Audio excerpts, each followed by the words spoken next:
read a printed score, you're seeing an editor's interpretation of composer's thoughts. But the original manuscript, the composer's handwriting, phrasing, and spacing, reveals deeper insights. For Chopin, Mozart, and Beethoven, these manuscripts often convey nuances lost in print or sometimes even bigger changes. Every musical score tells a story, but when it's printed, it might not always be the one the composer intended.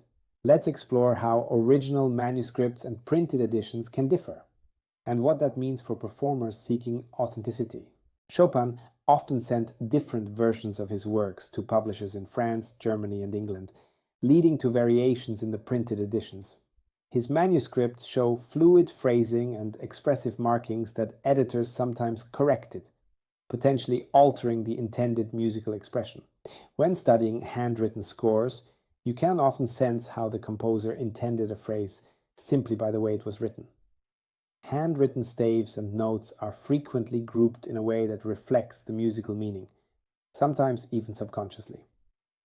By analyzing the emotional expression of a passage and comparing it to how the composer notated it, you can gain deeper insight into what elements should be connected, how to shape a phrase, and other interpretive details. Mozart's manuscripts are renowned for their clarity and precision. Often, it feels as if a higher spirit dictated the music to him, since his scores are so strikingly free of corrections and remarkably complete. Yet, despite this perfection, it's essential to remember that Mozart always composed with rubato and improvisation in mind. His scores were sometimes just sketches even, mere notes for the concert he was to perform that evening. He intentionally left space for performers to add their own expressive nuances, such as ornamentation, dynamics, and agogic freedom. Subtle timing flexibility.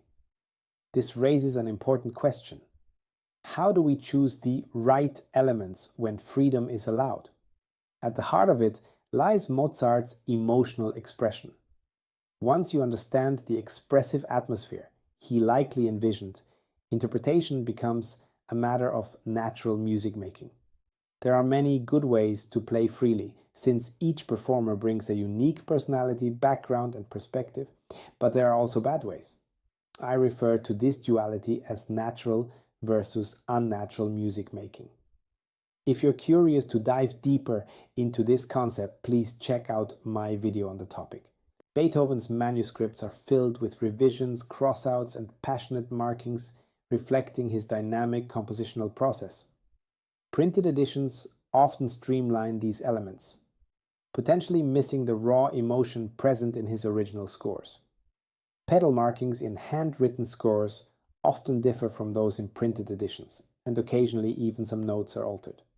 In Beethoven's case, his manuscripts clearly reveal his intentions regarding repeats, how scales should be grouped, and other structural details.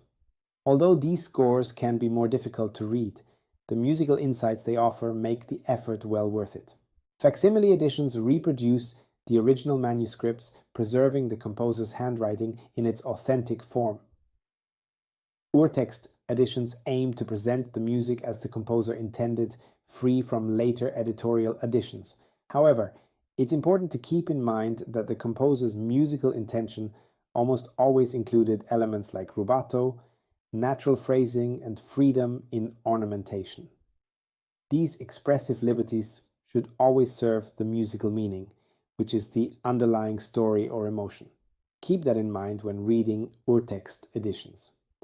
Performance editions may offer interpretative suggestions, while critical editions provide scholarly analysis based on various historical sources.